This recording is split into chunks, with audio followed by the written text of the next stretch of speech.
Let me cut this video real quick. I was trying to decide which one of these messages I wanted to do, but I think I'll save the other one for another time. Happy Saturday, everybody. Listen, had a full day today, but I heard something on a video that really caught my attention. I'm in a whole different headspace these days, guys. Basically, he was talking about, us as a people, us as a culture, and how we are supposed to collaborate and cooperate with each other, but we don't do a very good job of that. But he said two things. He said, he was talking about community versus competition.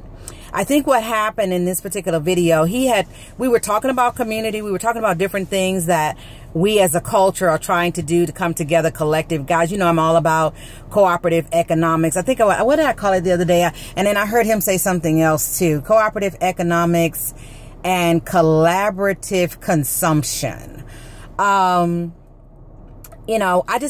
I've connected with a lot of different cultures over the last 8 or 9 years. And I've watched how these different cultures work together and how they pool their monies together and they buy property and they do all these different things, right?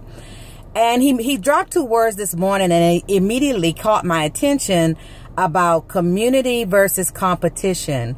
And I see a lot of different things, especially, in some of the industries that I participated in. We say we're a team and we're a family. We're one big family and we're this and we're that and we're supportive of one another.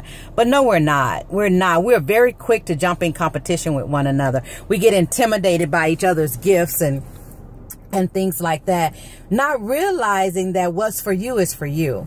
I know I've come into a couple of situations probably in the last couple of years where I'm being me. I don't know how to be any other way but me. But then you run into people who they see that strong leadership presence on your life and well, I call it the light.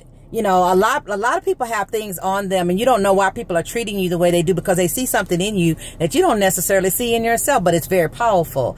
And there are some people who acknowledge it, they celebrate it, and then there's some people that tolerate it and they're intimidated. Okay. And so he said something today that got my attention. I said, you know what? He's absolutely right. Instead of us fostering what is community, because I don't really say we're a community because we're not. We don't act like a community as a people. We are a population, but we don't act like a community. And he's absolutely right, because as individuals, we could start to do something or we're involved in something and immediately the spirit of competition creeps up. And that's what happened with him. He was talking about something and then, somebody basically said, oh, you don't know what you're talking about. I do such and such and such. Okay, so why can't both of us be good at what we do? Why do we have to get into a place of competition or intimidation? Why can't we work together? And that is, I think, one of the biggest issues that we have as a population, as an African-American population, because we get in competition with one another. I see people promoting their business or promoting different things. And so now I'm looking at it. I'm like, okay, are you fostering community or are you fostering competition? And that's how I'm looking at it. And I'm only in competition with myself. I'm not going to be in competition with you too. It's enough for me to be in competition with myself. But guys, I'm just saying, embrace the gifts that you have on the inside of you. Notice when people are really celebrating versus tolerating versus being in competition with you because they're trying to one up, or maybe they think your presence is so strong that you're going to steal some light from them or something like that. Whatever it is, it's foolishness. Because what's for you is for you. And no one can take it from you. Guys, I've posted this before and I say it almost every single day. What's for me by divine right can never be taken from me. So no matter what kind of games are played, whether you cut me off, bring me in, push me up, kick me down, you're not going to stop anything that God has for me. You don't have that kind of power. So you can keep pushing, you can keep prodding, you can keep poking, you can keep playing games, you can do all of those things. It's not going to affect what God has for me.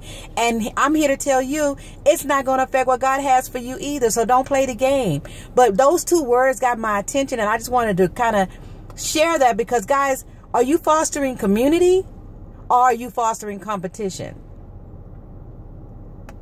Are you a celebrator or just somebody that tolerates other people's gifts and take from them when you can and then take what you can from them and keep on going? Shame on you. But we should be fostering community. Guys, I don't believe we're going to be able to get where we need to be unless we do this together. Unless we collectively come together. Whether it's the faith base, whether it's our culture, we're going to have to come together as a people to do these different projects, because collectively, with a very small amount of money, we can make a big splash when it comes to economics.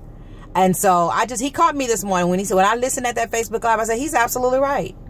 Because some of the things that I'm seeing out here in these ministry streets and business streets and relationships, it's competition.